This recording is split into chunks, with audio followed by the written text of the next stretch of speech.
बांधवांनो जय मल्हार. गेल्या 4 महिन्यापासूनची परिस्थिती फार विदारक आहे.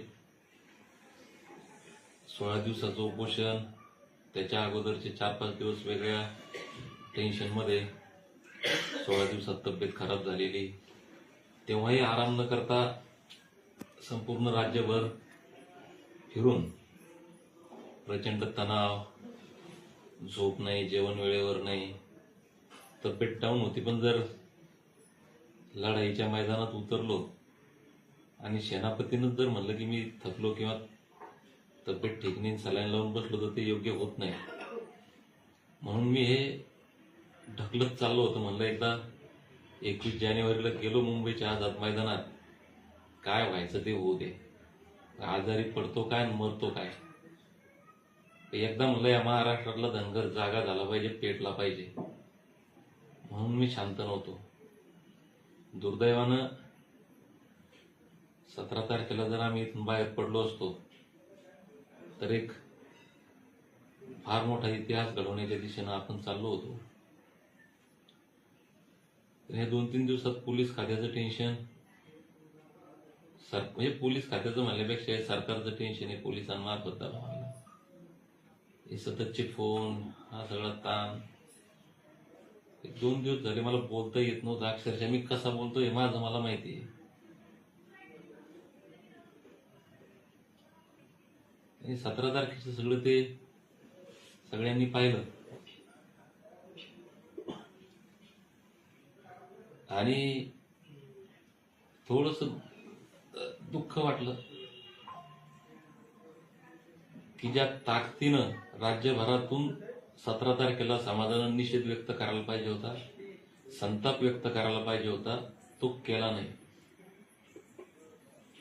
मी बऱ्याच लोकांना फोन केले की बाबांना आता तुम्ही याच्यावर बोललं पाहिजे, मला बाहेर पडता येत नाही, बाहेर पडले की मला अटक करणार आहेत. कारण 4 वाजेपासून हे अटक सत्र सुरू झालेलं होतं. मुंबईला जायचंय ठरलं ना, पण सरकारनंही ठरवलंय की आम्हाला येऊ द्यायचं नाही. बरं, आता मला इथं घरात जेरबंद करून ठेवलंय, मला अटक केलं, कोर्टापुढं प्रोड्यूस केलं, तिथं माझ्याकडनं ऍफिडेव्हिट घेतलं. मी नाही घाबरत त्याला, हे गुन्ह्या पुण्याला नाही, कारण ते खात्यात काम केलं ना, हे सगळा कायदा फार कळतो. आणि जेलमध्ये गेलो तर आनंद आहे काय, आपण काय चोऱ्या करून, खोटे नाटे कामं करून, कोणाला फसवून, कोणाला मारून थोडी जेलमध्ये जातो. समाजाच्या कामासाठी, आमच्या लेकराबाळांच्या भल्यासाठी जर जेलमध्ये नाही, फाशीवर गेलो तरी काही अडचण नाही.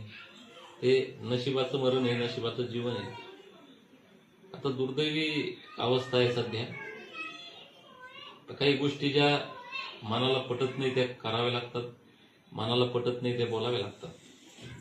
असो, समाजातला एकही नेता, म्हणजे एक डॉक्टर यशपाल भिंगे सर आणि घनश्याम बापूंची बाईट ऐकली मी, बाकी काही कोणाचं ऐकलं नाही. कोणताच नेता बोलला नाही. याचा अर्थ हे जे काल सगळं घडलं, सरकारच्या वतीनं जे महाराष्ट्रातल्या 2.5-3 कोटी धनगरांचा आवाज दाबण्याचं काम झालं, याचंही लोक समर्थन करतात का?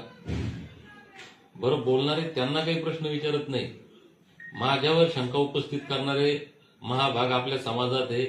मला तर कल्पना, म्हणजे कमाल आहे यार. सरकारला मॅनेज झाले, फडणवीसला मॅनेज झाले.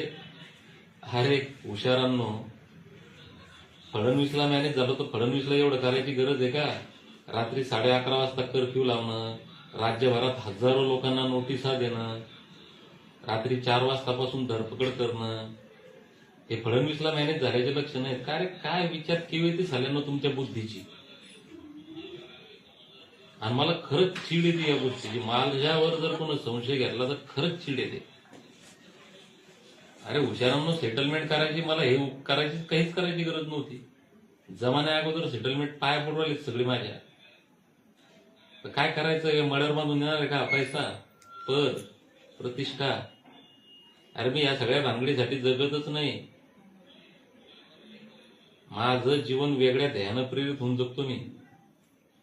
ठीक आहे, मला माहिती आहे 2-4 असतात, हा भाग मला खात्री आहे आणि माहिती आहे, समाजाचा माझ्यावर विश्वास आहे.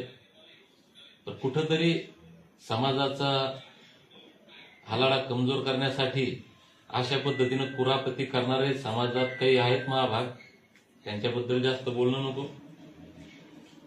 आताही मी काही सोशल मीडियावर पाहत होतो, बरं वाटलं. लढाईची भाषा करणाऱ्याबद्दल बरं वाटलं.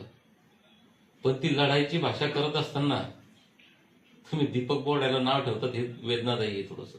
माफ करा, तुम्ही फार मोठे माणसं आहेत,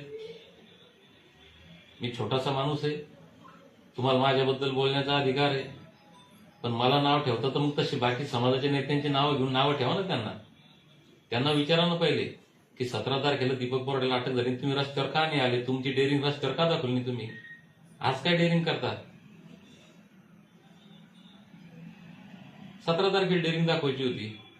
17 तारखेला प्रत्येक गाव, प्रत्येक रस्ता, प्रत्येक शहर सगळं चक्काजाम करून टाकायचं असतं. तुम्ही एकट्या दीपक बोर्डाला अटक करता का? पूर्ण महाराष्ट्रातल्या धनगरांना अटक करा. ही भाषा जर परवा असती ना, काय सांगा तुम्हाला, माझी छाती फुगली असती गर्वानं. मला नाव ठेवून काय मिळणार आहे बाबांनो? कशासाठी करताय हे उद्योग? माझं चुकतंय काय मला सांगा ना.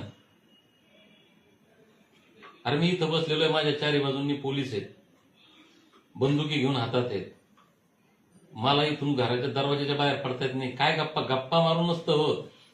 प्रॅक्टिकल जमिनीवर काय चाललंय हे पाहिलं पाहिजे माणसानं. गप्पा मारायला तर काही मी आता म्हणून जातो आझाद मैदानात, चलो मैनिकला.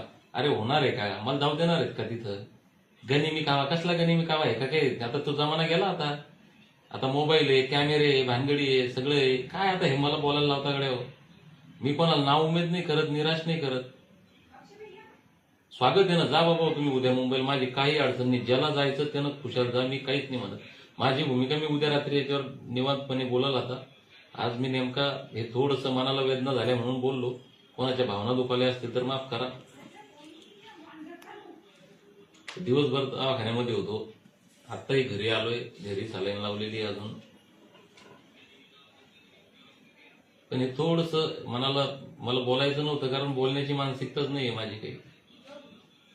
पण हे थोडंसं सोशल मीडियावर पाहिलं, काही लोकांचे फोन सुरू आहेत, मेसेज सुरू आहेत, भाऊ काऊन थांबले? अरे बाबा काऊन थांबले? आता फडणवीस कडून काय पैसे घेतले? काय एखादी आमदारकी घेतली फडणवीस कडून? काय कमाल करता? त्या फडणवीसनं वाटोळं केलं, सगळं आंदोलन दडपण्याचं षडयंत्र करू राहिला आणि परत माझं नाव त्याच्यासोबत जोडायचं. काय यार बुद्धीची क्यू येते तुमच्या? काय करावं या समाजाला माझ्या? आता अरे थोडी तरी शांतता, संयम बाळगला पाहिजे, थोडा तरी विश्वास ठेवला पाहिजे. एका दिवसातच तुम्हाला, म्हणजे ती हळदन हो गोरी, एका दिवसातच तुम्हाला रिझल्ट पाहिजे. मी म्हणलं ना, माझ्या आयुष्यातली शेवटची लढाई, आजही माझ्या वाक्यावर ठाम आहे, हा माझ्या आयुष्यातला शेवटचा लढा आहे. आणि मी हेही सांगितलं की हा शेवटचा लढा करणं समाजाच्या हातात आहे. हा लढा यशस्वी कधी करायचा हे समाजाच्या हातात आहे. मग 17 तारखेला जरी 1000-2000 गाड्या जर जालन्यामध्ये आल्या असत्या, मला जालन्याच्या बाहेर पडता आलं असतं. आल्या का 1000-2000 गाड्या? प्रत्येक गावात, तालुक्यात, शहरात, प्रत्येक चौकात जर लोकांनी तिथं हा संताप व्यक्त केला असता, प्रशासन दबलं असतं. प्रशासनानं पाहिलं की आता हे धनगर जागे झालेत, पेटलेत, विजलेत. पेटू नका भावांनो, वाईट नका वाटू देऊ. कोणाला काय भूमिका मांडायची ज्याचं त्याचं व्यक्ती स्वातंत्र्य आहे. मी उद्यापर्यंत, संध्याकाळपर्यंत या विषयात, कोर्टाच्या बाबतीत अजून काय जे होतंय संध्याकाळपर्यंत जरी जड पाहतो. मी उद्या संध्याकाळी माझी भूमिका रात्री 8-9 वाजता याच टायमाला माझी भूमिका मी थोडंसं सविस्तर बोलल. आता कुणाच्या भावना दुखवण्यासाठी किंवा कुणाला नावं ठेवण्यासाठी मी बोललो नाही. पण मी कुठल्या परिस्थितीतून जातोय, मला चारही बाजूंना एकटं पाडण्याचा प्रयत्न होतोय. शासन, प्रशासन, समाज, सगळ्या बाबतीमध्ये. अरे हे तुम्ही पाहता की नाही की 4 महिने झाले एकटा खिंड लढवतोय, घरदार सोडून, लेकरं बाळ सोडून. पोटात खायला अन्न नाही वेळेवर, झोप नाही वेळेवर. हे हे हे गेलं सगळं कुणीकडे निघून. आणि एका दिवसात कोणी म्हणतं मॅनेज झाला, कोणी म्हणतं लढा विकला, कोणी म्हणतं काही झालं. अरे काय काय माणसं आहे राव तुम्ही. चला भेटू उद्या संध्याकाळी. मी आराम करतो, झोपा तुम्ही सुद्धा.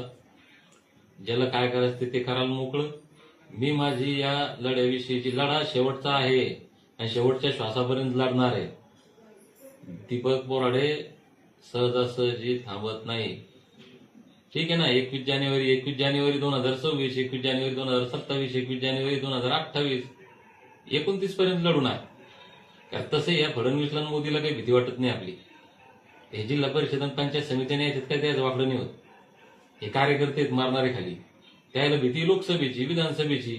अरे आता तरी महाराष्ट्र फिरलो, अख्खा भारत फिरल, काश्मीरपासून कन्याकुमारीपर्यंत अख्ख्या भारतातला धनगर आत्ताच पेटलाय.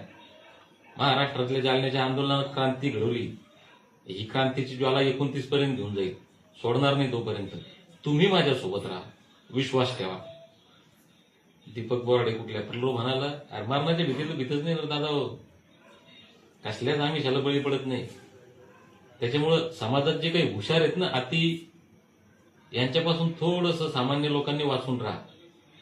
ही होती मला या हुशार लोकांच्या बुद्धीची. गुड नाईट, जय मल्हार.